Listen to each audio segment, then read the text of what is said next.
This channel does not promote any violent, harmful, or illegal activities. All content provided by this channel is meant for an educational purpose only.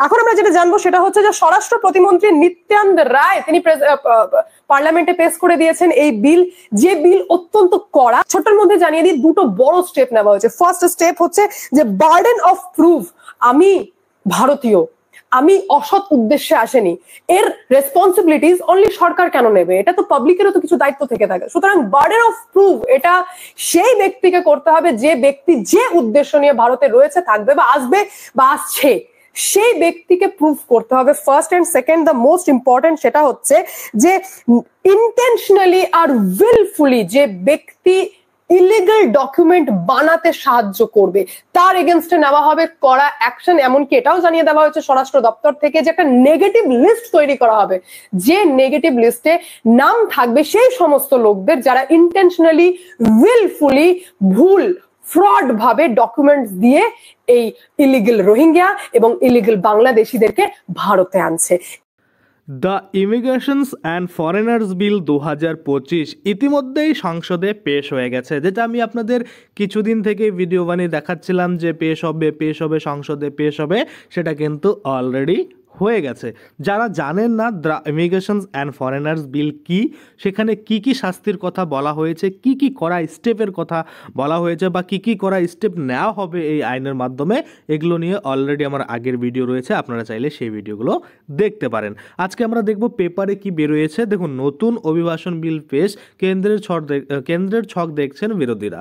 আমরা যদি দেখি এখানে পরিষ্কারভাবে বলা রয়েছে New Delhi 11ই March. আমি আপনাদের কি বলছিলাম যে 10ই মার্চ কিন্তু এই যে বিল দ্য ইমিগ্রেশনস অ্যান্ড ফরেনার্স বিল 2025 সেটা পেশ হতে চলেছে। তো আপনারা দেখতে পাচ্ছেন সেই মতো 11ই মার্চ বিরোধীদের প্রবল আপত্তির মধ্যেই আজ বলতে 11ই মার্চ লোকসভায় পেশ হলো অভিবাসন ও বিদেশি নাগরিক সংশোধনী বিল। শতাব্দী প্রাচীন অভিবাসন আইনের প্রয়োজনীয় পরিবর্তন এনে সেটির সরলীকরণ, জাতীয় নিরাপত্তা শক্তিশালী করা ও অপরাধীদের কঠোর শাস্তি দেওয়ার লক্ষ্যেই ওই নতুন আইন আনা হচ্ছে বলে দাবি কেন্দ্রের। যদিও বিরোধীদের মতে মূলত বাংলাদেশ থেকে এসে ভারতে থেকে যাওয়া মুসলিমদের ধরপাকড় করাই হলো ওই আইনের প্রধান লক্ষ্য, যাতে আগামী বছর অসম, বিহার ও পশ্চিমবঙ্গের বিধানসভা নির্বাচনের আগে পূর্ব ভারতে হিন্দু মেরুকরণের হাওয়া তোলা সম্ভব হয়। আজ কেন্দ্রীয় স্বরাষ্ট্রমন্ত্রী অমিত শাহের পরিবর্তে প্রতিমন্ত্রী নিত্যানন্দ রায় বিলটি লোকসভায় পেশ করেন। ওই বিলটিকে সংবিধানে বর্ণিত মৌলিক অধিকারের পরিপন্থী বলে দাবি করে সেটি পেশের বিরোধিতা কিন্তু করেন কংগ্রেস সাংসদ মনীষ তিওয়ারি। তার কথায় বিলটি সর্বনাশা ও দমনমূলক। কোনো বিদেশি নাগরিক বা আনাবাসী ভারতীয়ের যদি সরকারের সমালোচনা করার ইতিহাস থাকে, সেক্ষেত্রে তার এদেশে প্রবেশ নিশ্চিতভাবে বন্ধ করতেই ওই আইন আনা হচ্ছে। উদাহরণস্বরূপ মনীষ বলেন, কয়েক বছর আগে কৃষক আন্দোলনের সময়ে বিক্ষোভকারীদের সমর্থনে যারাই বিদেশ থেকে ভারতে আসছিলেন, সেই আনাবাসীদের অধিকাংশকেই কিন্তু ভারতে নামার পরই বিমানবন্দর থেকে ফেরত পাঠানো হয়েছিল। বিলটিকে ঘিরে নানাবিধ বিতর্ক থাকায় সেটি যৌথ সংসদীয় কমিটির কাছে পাঠানোর সুপারিশ করেন তিনি।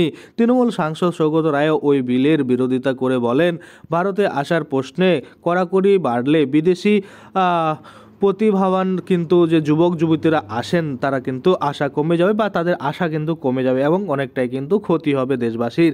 বর্তমানে দেশে বিদেশের নাগরিক আইন 1946, অভিবাসন পরিবহন সংস্থার দায়বদ্ধতা আইন 2000 এবং পাসপোর্ট আইন 1920 এবং রেজিস্ট্রেশনস অফ ফরেনার্স অ্যাক্ট 1939 এই ধরনের একাধিক আইন রয়েছে। তারপরেও ওই বিলটি কেন প্রয়োজন? আমি আপনাদের আগে থেকেই দেখাচ্ছিলাম যে এই 4টি আইন কিন্তু অলরেডি ছিল। 1946, তারপরে 2000, তারপরে পাসপোর্ট আইন যেটা 1920, তারপরে রেজিস্ট্রেশনস অফ ফরেনার্স অ্যাক্ট 1939, এগুলো কিন্তু সমস্ত কিছু নিয়ে আমি আলোচনা করেছি। অবশ্যই আপনারা আগের ভিডিওগুলো দেখলে সেখানে কিন্তু ডিটেলস এগুলো পেয়ে যাবেন।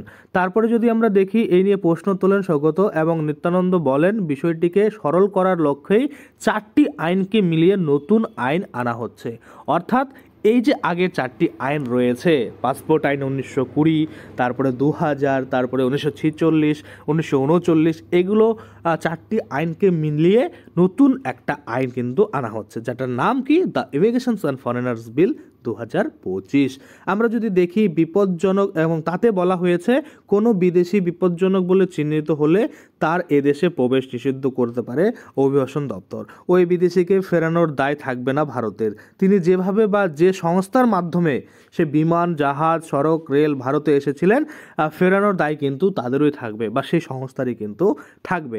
নতুন বিলে বিশ্ববিদ্যালয় সহ সমস্ত শিক্ষা প্রতিষ্ঠান, হাসপাতাল ও বাড়ির মালিকের তাদের সংস্পর্শে আসা বিদেশিদের সবিস্তার তথ্য কিন্তু প্রশাসনকে নিয়মিত দেওয়ার সুপারিশ রয়েছে। অর্থাৎ ধরুন কোনো বিদেশি এসেছে, আপনার বাড়িতে আশ্রয় নিয়েছে, কোনো বিশ্ববিদ্যালয়ে ভর্তি হয়েছে, কোনো ধরুন শিক্ষা প্রতিষ্ঠান তো বললামই, তারপরে ধরুন কোনো হাসপাতাল বা কোনো চিকিৎসালয়ে ভর্তি হয়েছে, সেক্ষেত্রে সবিস্তার যে তথ্য সেটা কিন্তু প্রশাসনকে দিতে হবে, সেটাই কিন্তু এখানে বলা হয়েছে।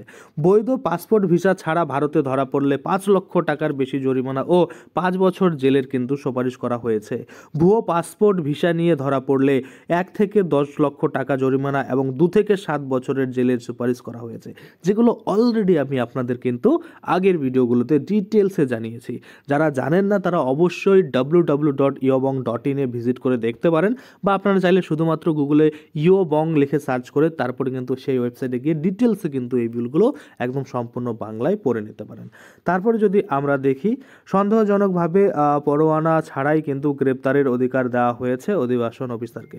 অর্থাৎ এখানে কিন্তু আমি আপনাদের আগে থেকেই জানিয়েছিলাম যে দ্য ইমিগ্রেশনস অ্যান্ড ফরেনার্স বিল 2025-এ কিন্তু পরিষ্কার বলা হয়েছে যে ইমিগ্রেশন যে অফিসার রয়েছে তাদের হাতেই ফুল কিন্তু কন্ট্রোল থাকবে এবং তার সিদ্ধান্ত বা তাদের সিদ্ধান্তই কিন্তু চূড়ান্ত সিদ্ধান্ত হবে, তেমনটাই কিন্তু এখানে বলা হয়েছে। এখানে আপনারা দেখতেও পাচ্ছেন সমস্ত কিছুই বলা রয়েছে যে এখানে সন্দেহজনকভাবে পরোয়ানা ছাড়াই কিন্তু গ্রেপ্তারের যে অধিকার সেটা কিন্তু অভিবাসন অফিসারকে দেওয়া হয়েছে।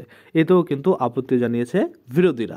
এবার আপনারা যদি দেখেন যে এই যে নতুন অভিবাসন আইন বা দ্য ইমিগ্রেশনস অ্যান্ড ফরেনার্স বিল 2025, এখানে কিন্তু অনেক কড়া কয়েকটা স্টেপ নেওয়া হয়েছে, যেটার জন্য এবার কিন্তু যারা বাংলাদেশি রয়েছে, রোহিঙ্গার রয়েছে, আফগানিস্তান পাকিস্তান থেকে এসে রয়েছে, যারা কিন্তু অবৈধভাবে ভারতে বসবাস করছে, আধার কার্ড, ভোটার কার্ড ইত্যাদি ইতিমধ্যে কার্ড কিন্তু বানিয়ে নিয়েছে, তাদের কপালে কিন্তু দুঃখ রয়েছে। তাছাড়া এবার নতুন করে যারা আসবে, যারা অনেকে হয় না পাঁচির টিপকে বলছি, মানে কি বলে বর্ডার টপকে চলে আসে, তাদের ক্ষেত্রে কিন্তু বিশাল একটা মানে কড়া স্টেপ নেওয়া হয়েছে। যদি আপনি মনে করুন পাকিস্তান থেকে আসেন, সে আপনি স্টুডেন্ট হন বা নর্মাল ব্যক্তি হন, আপনাকে 24 ঘন্টার মধ্যে কিন্তু রেজিস্ট্রেশন করাতে হবে। এবং আপনি যদি অন্যান্য দেশ থেকে এসে থাকেন, যদি স্টুডেন্ট হন তাহলে 7 দিনের মধ্যে আপনাকে রেজিস্ট্রেশন করতে হবে। এবং আপনি যদি নর্মাল স্টুডেন্ট না হন, নর্মাল মানুষ হন, সেক্ষেত্রে কিন্তু আপনাকে 24 ঘন্টার মধ্যেই রেজিস্ট্রেশন করাতে হবে। আবার একটা জিনিস দেখুন, এবার আরেকটা ভালো করা পদক্ষেপ নেওয়া হয়েছে, সেটা হচ্ছে যে বাংলাদেশিকে হেল্প করবে ভুয়ো ডকুমেন্টস দিয়ে, মনে করুন যে ডকুমেন্টস বানাতে, বা যারা যে এজেন্টগুলো রয়েছে আমাদের ভারতে, যারা কিন্তু নানাভাবে সাহায্য করেন বাংলাদেশি, আফগানিস্তানি বা বাইরে যারা রয়েছে অনুপ্রবেশে, তাদেরকে ডকুমেন্টস বানাতে কিছু টাকার বিনিময়ে তাদের বিরুদ্ধে কিন্তু কড়া অ্যাকশন নেওয়া হয়েছে। আমরা পরবর্তীতে আরও সবিস্তার এই যে বিল রয়েছে এটা নিয়ে কিন্তু আপডেট আপনাদের দিতে থাকবো। সেই আপডেটগুলো পেতে অবশ্যই চ্যানেলটাকে সাবস্ক্রাইব করে নিচে যে বেল আইকনটা আসবে সেটাকে এনাবেল করে নেবেন। তাতে করে কী হবে, আপনারা প্রতিনিয়ত কিন্তু এই ধরনের ভিডিওর যে আপডেট আপনাদের কাছে পেয়ে যাবেন। তাছাড়া আপনারা ডিসক্রিপশন বক্স থেকে টেলিগ্রাম গ্রুপ আর হোয়াটসঅ্যাপ গ্রুপ দেওয়া রয়েছে সম্পূর্ণ বিনামূল্যে, সেখানে জয়েন হয়ে আপনারা চাকরি প্রকল্প এবং অন্যান্য খবর বা ট্রেন্ডিং খবর কিন্তু আপনারা সবার প্রথমে আপনাদের ফোনে পেতে পারেন। আশা করি আপনারা বুঝতে পারছেন। আজকের জন্য ভিডিওটা এখানে শেষ করব। ধন্যবাদ।